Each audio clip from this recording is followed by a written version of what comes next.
Continúo con mi lección, mi serie de Apocalipsis, hermanos. Ya estamos en el capítulo 18.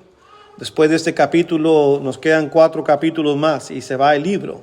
Gracias a Dios, estos 6 meses, ¿verdad?, han sido fuertes en la enseñanza y en lo personal un verdadero reto. Siempre quise enseñar este libro, hermanos, en la iglesia.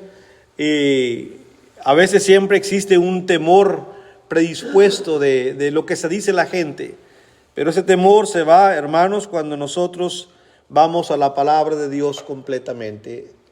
El capítulo 17, 18 y 19 tienen un común denominador, y ese común denominador es este título: ha caído Babilonia la grande. Ya la semana pasada y antepasada vimos todo el capítulo 17. Vimos en la escritura el primer gran triunfo de la iglesia y del Cordero, la derrota que el Cordero le proporcionó a Satanás al decirle a Juan: escribe y dile a los santos, a quien estás escribiendo, ¿verdad?, que Roma va a ser derrotada. Y se lo digo yo, el Cordero, el Santo de Dios.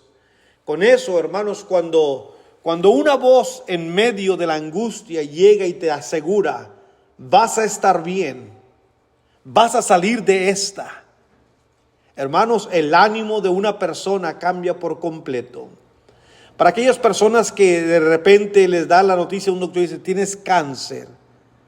A veces no es la misma enfermedad, pero es el peso, hermanos, de la ansiedad que les mata y que les destruye sus defensas al saber que tiene una enfermedad prácticamente incurable. Por lo tanto, la noticia se vuelve, hermanos, demasiado potente para resistir. Cuando viceversa, un doctor viene y te dice: ¿sabes qué? No hay más cáncer en tu pulmón, no hay más cáncer en tu estómago, no hay más cáncer aquí, no hay más cáncer allá. Lo hemos erradicado por completo, estás libre de cáncer. Esa persona sale como si acabara de nacer. ¿Por qué? Porque te están dando, hermanos, una magnífica noticia. Bueno, más o menos así le pongo en perspectiva lo que están recibiendo los cristianos del primer siglo. Dile a mi pueblo que Roma va a ser destruida. Y te lo digo yo. Dice el capítulo 18, hermanos. Bueno, antes de leer, permítanme darle algunos pensamientos preliminares.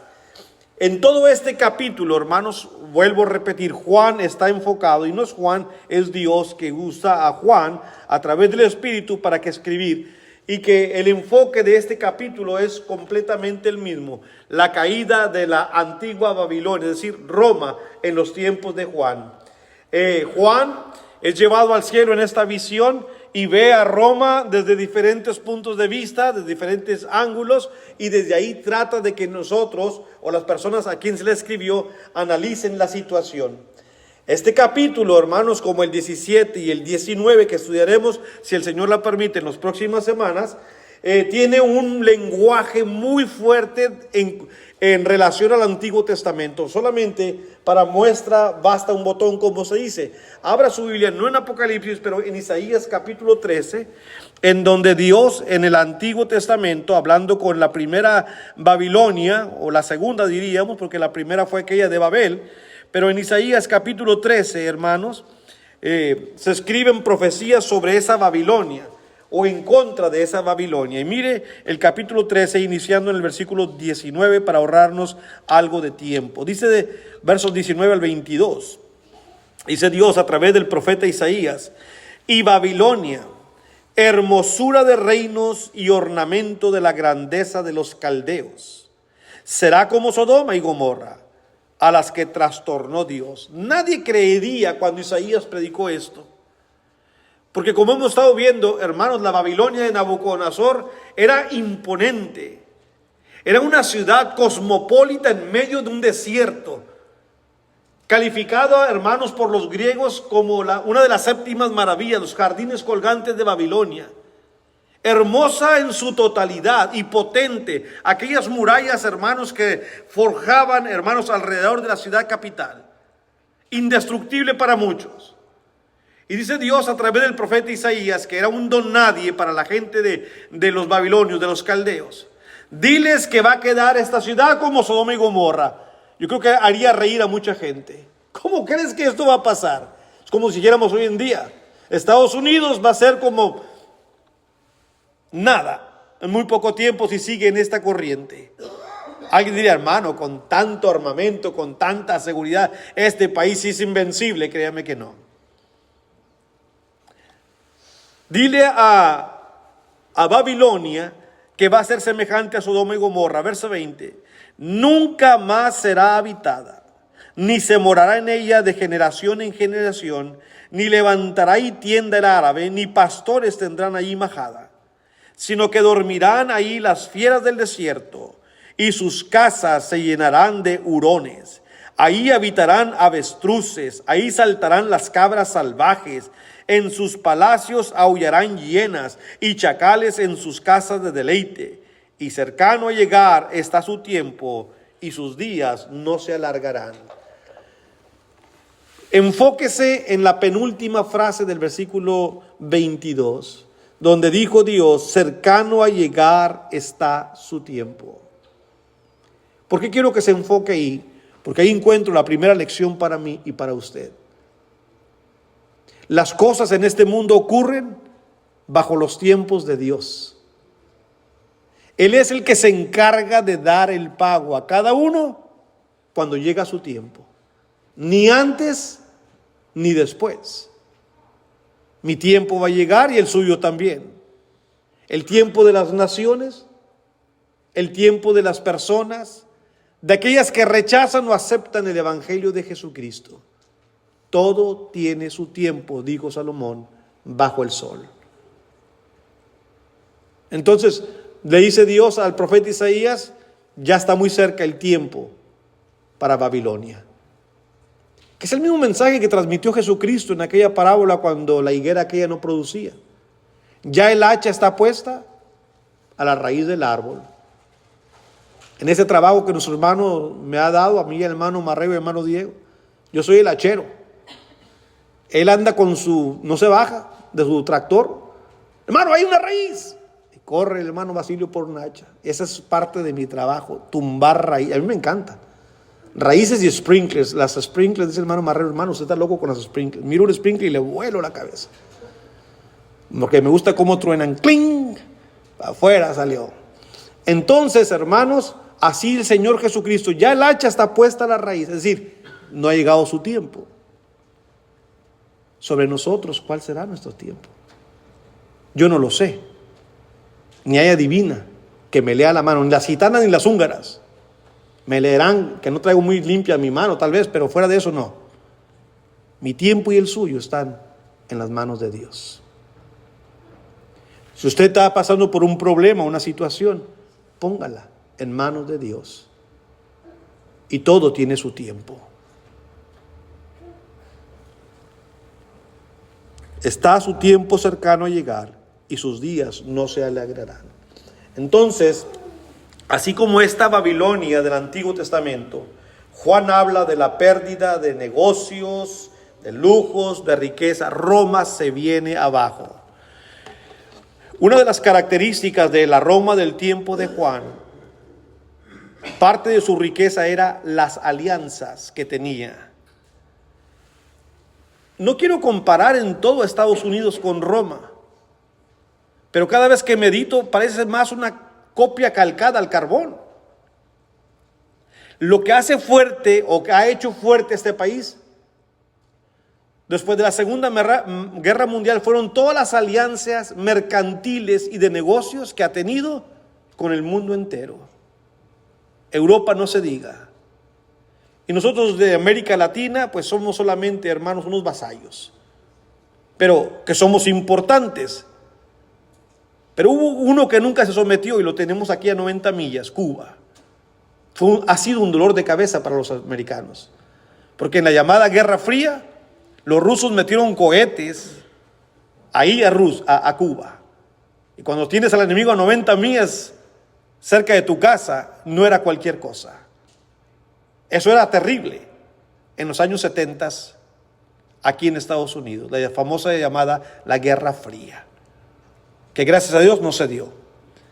Pero después los vasallos, aunque tenemos nexos fuertes con Estados Unidos, se han ido al lado extremo. Venezuela, Nicaragua, Brasil, Bolivia. Este país ha ido perdiendo lazos que eran seguros para él. Ahora en Europa, con esta cuestión de Israel y Hamás, más países menos lo quieren. En Medio Oriente no hay cupo para él, más allá de algunos cuantos. Lo que hace fuerte a este país se ha ido perdiendo, y lo que le fue pasando a Roma. Todos aquellos que miraban a Roma la oportunidad para comerciar, y de eso va a hablar Apocalipsis 18. Apocalipsis 18 va a mencionar al menos 25 hermanos diferentes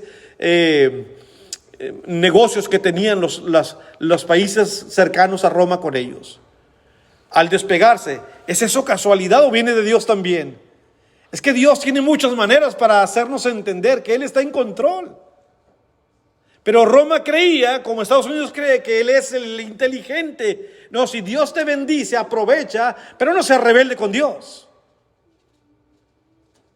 Porque al rebelarte con Dios, como vulgarmente decimos, estás mordiendo la mano del que te está alimentando. Y con Dios no se juega. Pero es que no ha ocurrido nada. Porque Dios es paciente. Pero todo tiene su tiempo. Y si el pueblo sigue rebelde, llega un momento, payday, el día de pagarte. Y cuando Dios paga, paga en serio. El hermano, en el estudio que tuvimos aquí el jueves, el hermano Marrero nos habló de esa parábola del que trabajó las 12 horas del día y el que trabajó 1 hora. Dios sabe pagar y paga justamente. Y a Roma le va a decir: a ti te voy a dar el doble. Tú fuiste malo, yo voy a ser doblemente malo contigo. La hazaña con la cual perseguiste a mi pueblo, con esa misma hazaña, los que te protegían van a venir sobre ti. Porque eso es lo que va a ocurrir. Bueno, interesante el capítulo 18 que sigue describiendo, hermanos, la situación en que Roma se da. Hablemos de las razones de su caída. Vayamos a Apocalipsis 18, versículos 1 y 2. No es que Dios quiere ser prepotente con las naciones, Dios bendice. Es como le dijo a Israel cuando lo metió a Canaán: mira, yo pongo la vida y la muerte delante de ti, tú escoges. El bien y el mal está para ti. Lo bueno y lo malo, tú decides. Es lo mismo que Dios ha hecho siempre con la humanidad, hasta el día de hoy lo sigue haciendo. Nosotros escogemos qué es lo que queremos para nuestra vida. Entonces aquí dice el versículo 1 y 2 en Apocalipsis 18, habla de la caída de Babilonia, de Roma. Después de esto, dice Juan, vio a otro ángel descender del cielo con gran poder, y la tierra fue alumbrada con su gloria.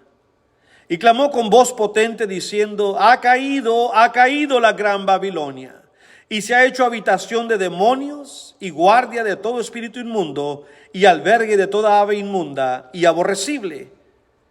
¿Verdad que es bien parecido a lo que leímos ahorita en Isaías? Con la verdadera Babilonia de allá. Exactamente lo mismo. Pero en la mañana que terminaba de preparar mi lección, me gustó el versículo 1 para sacar otra vez la nota parecida a lo que he estado diciendo en mi introducción.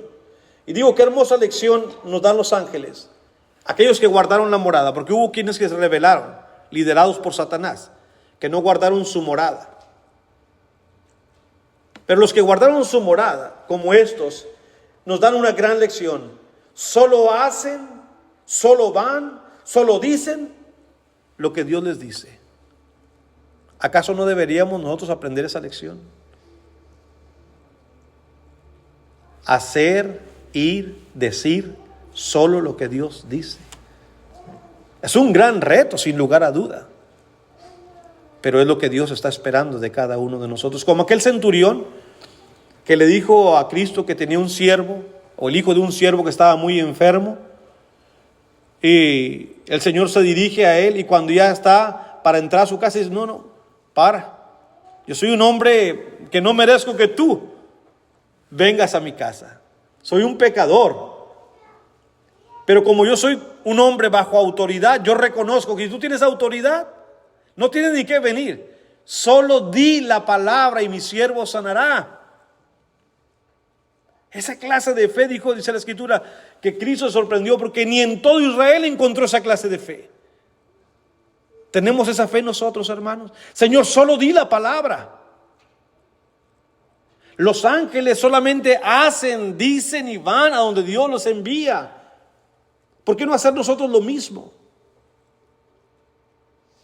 Y de esa manera vamos a complacer a Dios. Después de todo, dice la Escritura que Él es la cabeza de la iglesia, donde nosotros somos la iglesia y Él es la autoridad. Me llamó un hermano esta mañana para preguntarme algo que me sorprendió, ¿verdad? Porque él es un predicador, pero igual me llamó para decirme que sí. Que si de la ofrenda solamente puede usarse para los santos en necesidad. Y yo me rascaba la cabeza y me decía, ¿en verdad me estás llamando para eso? Tienes 30, 40 años predicando. Pero quizá, ¿verdad? No sé. Dijo, pero solamente quiero estar seguro, ¿verdad que sí, hermano? Y comenzarle textos y ejemplos, ¿verdad? Pero traigo esto por lo siguiente, porque tenemos que hacer y decir solamente lo que Dios dice. Les decía a los jóvenes ahorita, ya que toqué ese punto, incluso el dinero de la ofrenda es tan delicado que es para ayudar a las viudas cuando hay necesidad, pero no a todas las viudas. Y Dios pone ciertas especificaciones, no la iglesia. A lo mejor una de ellas es mi suegra, o a lo mejor es mi mamá, pero no porque es mi mamá mi suegra, bueno, me voy a hacer de la vista gorda. No. Todas las viudas que necesitan ser ayudadas y que deben de ser ayudadas, ahí está la lista. Incluso para seleccionar a ancianos o diáconos, hay una lista de requisitos puestos no por la iglesia, pero por Dios. Procura con diligencia presentarte aprobado delante de Dios como un obrero que no tiene que avergonzarse, que usa bien la palabra de verdad. Pero hablar de la verdad, hermanos, no es popular. Nos van a criticar mucho. Pero la iglesia es columna y baluarte de la verdad. Y si queremos ser la iglesia del Señor, esa verdad tenemos que seguirla predicando. Y si no, pues vámonos al mundo. Yo de hecho, si no vamos a hacer eso, y como dijo Josué, bueno, yo en mi casa serviremos a Jehová, pero si la gente sabe, mira, déjame ir al mundo, no voy a entretenerme con nada más. Pero nuestro compromiso es con Dios, no con el mundo. Entonces vemos aquí la primera lección, la de los ángeles, y la gran Babilonia ha caído. Mi pregunta es, ¿hay hombre, hay denominación, hay países, hay reinos que resistan a Dios y lo lleguen a vencer? No hay un registro ni secular, mucho menos bíblico, que diga que Dios ha sido vencido. Ah, hermano, en el paraíso Satanás lo venció. No lo venció. Satanás venció al hombre en su debilidad, porque Dios puso en el hombre libre albedrío. Pero inmediatamente Dios dio una solución. Y la solución es la confesión, el arrepentimiento, el regresar a Él. Y les dijo al hombre que la humanidad necesitaba un Salvador. Y que un día de la simiente de la mujer nacería uno que le daría en la cabeza a Satanás. Y cuando Cristo vino, le quitó al que tenía la llave de la muerte, a Satanás, muriendo en la cruz, siendo sepultado, pero resucitando con poder y gloria al tercer día, como dice la Escritura. Y ese mismo poder por el cual Cristo fue resucitado, también me va a resucitar a mí y a usted para vida eterna, si seguimos fieles a nuestro Dios. No os maravilléis de esto, vendrá el día en que aún los que están muertos en las tumbas oirán su voz, dice la Escritura. Así que el versículo 2 nos dice que Babilonia va a caer. Verso 3 sigue diciendo, porque todas las naciones han bebido del vino. Son las razones. Número 1, la primera, hermanos, es porque esta nación, invitó a las naciones a beber del vino del furor de su fornicación. Vino del furor, es un vino, obviamente es un lenguaje simbólico.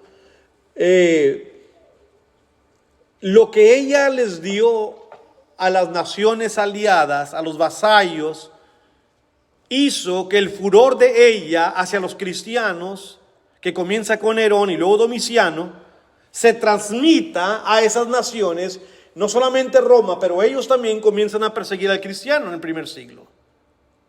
Les dio a beber de su vino. No era Roma únicamente el que perseguía el cristianismo, era todo el imperio con todos los países asociados a Roma. Por eso el cristianismo, hermanos, la gente decía, esto va a morir. Y los primeros padres del cristianismo, hermanos, después de los apóstoles, es decir, la segunda generación, los que sobrevivieron a Pablo, a Juan y a Pedro, escribieron todavía algunos manuales que ya no son inspirados, pero es que escribieron ahí, como Ignacio y como otros, Eusebio, que escribieron, hermanos, diálogos, cartas al mundo diciendo, en estos lugares, hablando más que nada de Medio Oriente, de Asia Menor, perdón, en estos lugares se sigue moviendo un grupo muy curioso, que a pesar de que los persiguen, los maltratan, siguen creyendo en el Cristo que murió por ellos, o al menos que ellos dicen que murió por ellos. Y los despojan de sus bienes, los maltratan y les matan a sus hijos, pero no reniegan de su Cristo. Eso está escrito en libros no inspirados, vuelvo a repetir, que ya son de segunda mano después de los apóstoles. Ese grupo curioso es a lo que Pablo llamó en Hechos, o Lucas llamó en Hechos, los que perseguían el camino. ¿Sí? La iglesia, hermanos, bajo presión, lejos de apagarse, se dispersó aún más. Se proliferó en el reino y fuera del reino de Roma. Así que esto asombró a propios y extraños. Pero el cristianismo, hermanos, fue perseguido de una manera muy fuerte en esos días, porque Roma les transmitió en lenguaje figurado, dándoles un vino de furor de su fornicación, de lo malo que ella era para el cristiano. Y los reyes de la tierra han fornicado con ella. Es decir, es que todo tiene sentido ahora cuando uno entiende la escritura. Si Roma ofrece un panorama mercantil de negocios a todas estas naciones, claro que se van a poner bajo él, bajo sus órdenes. Y si Roma está dando a conocer la adoración idolátrica al emperador, mira, no importa, con tal de que me des acceso a vender mis productos, a mí no me importa si tengo que adorar a tu emperador o no. Esta gente no es religiosa, no cree en el Dios verdadero. Entonces parecía que esa gente estaba con Roma. Y sí estaba, pero por interés económico, por seguir vendiendo sus productos, de los cuales ahorita se van a hablar aquí. Pero no era un compromiso leal. No era un compromiso como el que Dios busca entre nosotros y Él. El compromiso espiritual de lealtad, de fidelidad a Dios, no por un interés económico o personal, sino por el reconocimiento de que Él es el Todopoderoso y para Él sea la honra y la gloria. Por esa razón, esa es la diferencia entre un tipo de lealtad. Es como los matrimonios hoy en día, los que llegan al altar, por decirlo así, porque llegan al matrimonio por el verdadero amor, no importa qué venga sobre ellos, ellos van a perdurar. Pero el que vino por un interés, a la primera se van, se descompone, se desborona, hay traiciones, hay infidelidades, porque no estaba el verdadero amor. El verdadero amor sufre o pasa. Sin embargo, hermanos, cuando no está esto, existen muchas dificultades en las parejas. Bueno, esa es la relación que tenemos con Dios. Yo no estoy aquí por un salario, aunque ahora lo tengo, gracias a Dios, como predicador. Por muchos años no lo tuve. No estoy aquí para buscar popularidad. Miren los que somos. Si voy a buscar popularidad, aquí enseguida hay cientos y allá hay casi miles. Me voy allá. Yo no estoy buscando la gloria del hombre y espero que ustedes tampoco. Estoy aquí porque sé que aquí está la palabra de Dios y aquí está Dios entre nosotros. Entonces, la Escritura, hermanos, da las razones de la caída. El ángel anunció, hermanos, varias razones. La primera, como estamos viendo, los mercaderes se enriquecieron por la lascivia y el desenfreno que había en Roma, simbólicamente hablando. Los reyes de la tierra han fornicado con ella y los mercaderes de la tierra se han enriquecido de la potencia de sus deleites. Número 2, la asociación con Roma, esa era su fornicación, simbólicamente hablando, les hizo someterse a lo que tú digas, lo que tú digas. Con tal de que me dejes meter mis productos, yo estoy contigo, Roma. Si tienes que orar al emperador, es que es tu Dios, honrémoslo. Mucha gente, hermanos, así está en estas sectas, en estas denominaciones. El catolicismo es una muy parecida a esto. Mucha gente está ahí porque le conviene. Mira, si tú vas o no vas a misa, nadie te va a decir nada. Si tú vas o no haces aquello, nadie te va a decir nada. Es más, si tú quieres ir a lo que ellos llaman confesarte, ve y dile cualquier tontería, porque ¿cómo va a saber él que estás diciendo la verdad? Eso es todo. O sea, es una religión tan conveniente que yo no logro aceptar por qué la gente sea tan devota a esto. O sea, eso es un engaño a ti mismo, y tú sabes que te estás engañando, ¿verdad? Todos nuestros pueblos están cortados por la misma tijera porque los españoles nos conquistaron. Y si usted va a uno de sus países, su ciudad más importante, está la plaza y enfrente la catedral católica, siempre. Y luego un cine y luego una cantina, ¿verdad? Salían de misa y se entraban o al cine o a la cantina, y luego salían y se persinaban y se vámonos. Así es la gente. Y te vas a los pueblos más pequeños y pasa lo mismo también, ¿verdad? Iba a contar un chiste, pero creo que no, aquí no es para contar chiste, pero me vino a la mente algo que me dijeron hace mucho, pero va con esto, pero no es cuestión de chistes. Verso 4, oí otra voz del cielo que decía, esta es la importante mensaje para el pueblo de Dios. A los jóvenes les dije esto en clase, que hablaría un segmento y ya el tiempo se me está acabando. Rápidamente, verso 4, oí otra voz del cielo que decía, salid de ella, pueblo mío, de Roma obviamente, para que no seáis partícipes de sus pecados, ni recibáis parte de sus plagas. Dice el versículo 4 y el 5, porque sus pecados han llegado hasta el cielo y Dios se ha acordado de sus maldades. Salid de ella, pueblo mío, dice la Escritura. Yo no pienso que era físicamente tener que abandonar Roma, la capital. No era ese el mensaje. Salir de ella es, no te asocies, no le creas a la mentira que venda, no caigas en su mentira de que el emperador es venido del cielo y que tienes que hacer. No caigas en eso. Sal de ese tipo de asociación, de compenetración idolátrica que quiere darte Roma. No te asocies en eso. Nosotros hoy en día, y les digo a los jóvenes, ustedes más que nosotros, en ustedes es más tocante, más candente la tentación por su edad, por la inexperiencia, por lo que tú quieras, por lo que el mundo te ofrece, y porque a veces pensamos que en la juventud no se nos va a tomar en cuenta mucho de lo que hagamos o dejemos de hacer. Bueno, tal vez tu abuelita no lo va a tomar en cuenta o tu mamá, pero Dios sí lo va a tomar. Una persona que yo hablaba con Clarita antes de empezar, y se me quedaba viendo. Le digo, es la primera vez que tengo esta plática contigo, Clarita. Y le pregunté, ¿cuántos años tienes? Dijo, 11. Y comencé a hablar con ella. Y lo hago público porque si alguien me iba hablando con ella, a decir que está hablando el hermano vacío con Clarita, le voy a decir lo que le dije. ¿Has pensado en tu relación con Dios? Dijo, sí.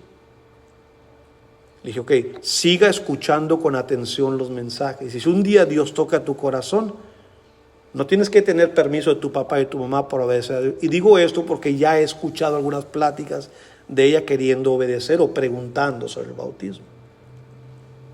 Entonces, desde que una persona, hombre o mujer, comienza a saber la diferencia entre el bien y el mal, y como hoy en día Satanás desde muy temprano anda trabajando con nuestros hijos e hijas, también nosotros tenemos que anticiparnos a irles haciendo ver a los adolescentes la necesidad temprana de buscar a un Salvador. Y eso es lo que, si ustedes se preguntaban qué platica el hermano Basilio con Clarita ahí en la puerta, esa fue mi conversación.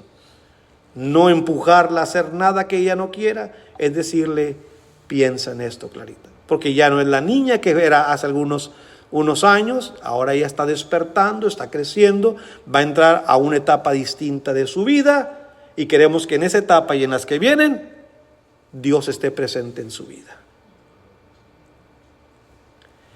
También le dije a la hermana Maribel, ya cuando íbamos para clase, hermana, si puede, vaya encaminando una platiquita con ella sobre vestimentas. Ya no dije más, pero sobre compañías. ¿Por qué? Es cuando la florecita, el capullo, comienza a abrir. Y cuando el capullito comienza a abrir, la florecita, qué bonita se ve. Y todo el mundo quiere tocarla, todo el mundo quiere verla. Y es donde hablarle entonces a ser una persona con pudor, una mujer que radique y que dé a entender que es piadosa, que busca a Dios. Hermano, apenas tiene 11, 12 años. Desde ese tiempo Dios busca lo mejor en nosotros. ¿Para qué esperarnos cuando ya después no se puede? Entonces, aquí tenemos hermanas como ustedes de edad también. Vayan abrazándola, vayan diciéndole por aquí y por allá, porque sus padres están aquí, pero también es bueno que ella sienta que ustedes están pendientes de ella y de los demás jóvenes también. Es lo que en una iglesia tenemos que hacer, somos una familia. Y ella es una niña que ha crecido desde que conocemos en la iglesia las cosas de Dios. Y tenemos que irlo viendo. Al rato quiero que también con mis nietas, nomás que está muy chiquita todavía, pero cuando vea algo, vamos diciéndole, Emi, Miranda, a Danielita también. Todo ello, hermanos, tenemos trabajo que hacer. No miramos nomás para allá, miremos para abajo también, que detrás de nosotros vienen otros que necesitan nuestra ayuda. Bueno, siempre que caiga un tema de familia, sé que me voy a desviar porque tengo tantas cosas que decir sobre la familia, pero voy a quedarme en el versículo 4, ¿verdad?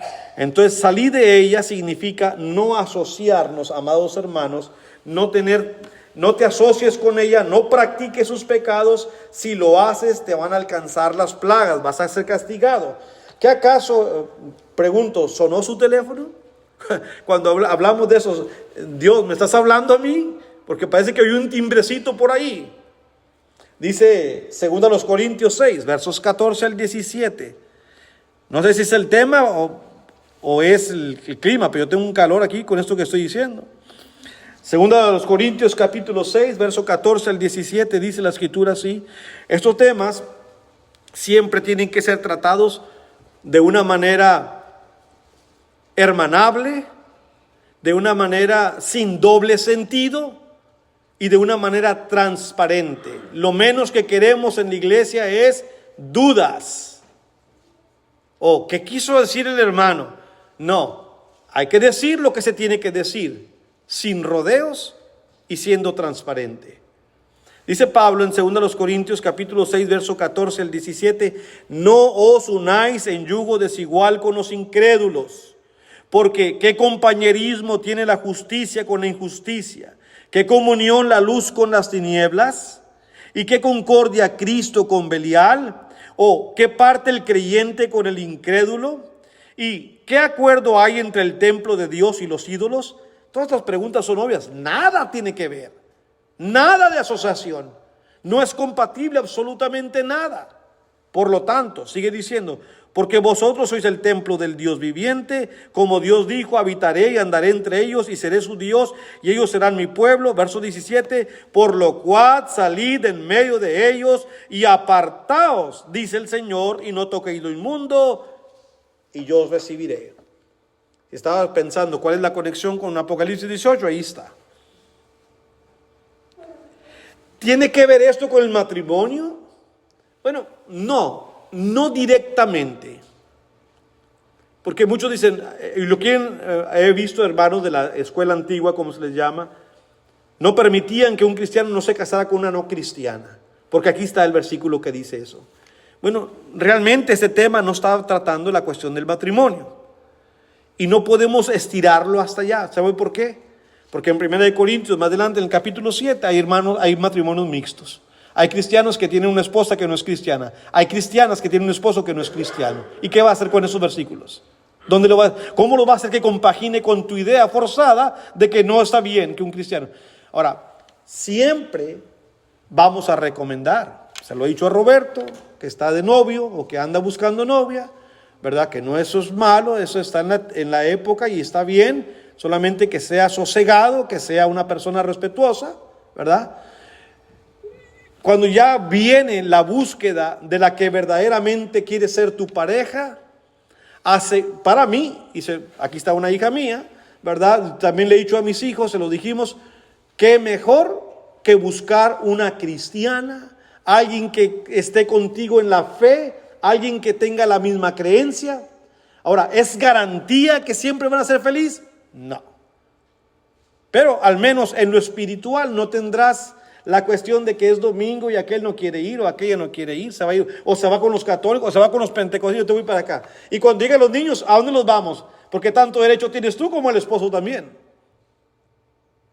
Y cuando el esposo no es nada y se va al parque y se va para acá, ¿a dónde crees tú que van a ir los niños cuando están creciendo? ¿Van a escoger la iglesia en vez del parque? No lo creo. Y van a empezar a reñir, y a discutir, y a pelear. Y viene la hermana casi llorando los servicios. Cuando tiene que ser, yo me alegré con los que decían, a la casa de Jehová iremos. Y viene con espíritu cabizbajo, llorando, porque en casa la cosa está mal. Te lo dije. Te lo dije. Bueno, así de esas. Salir de en medio de ellos, dice la palabra.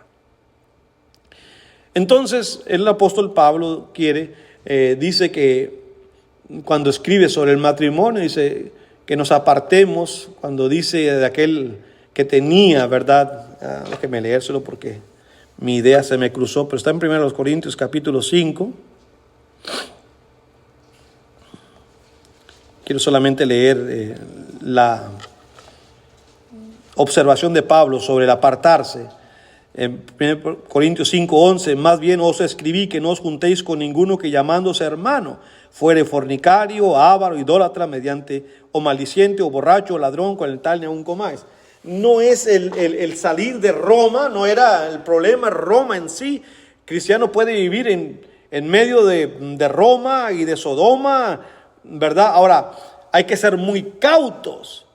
Y si yo necesito salir de Roma porque ya el pecado es abundante, tampoco estoy comprometido con Roma, puedo salirme.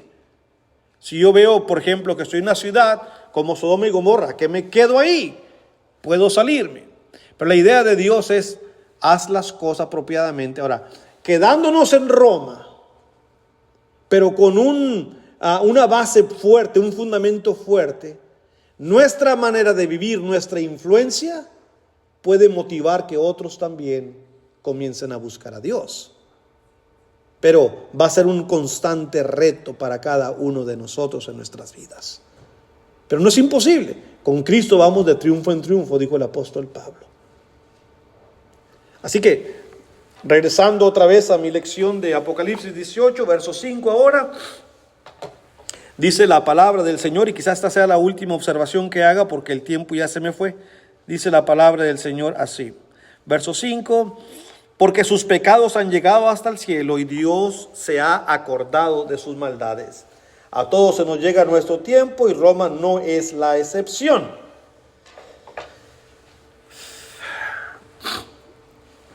Tus pecados han llegado delante de Dios.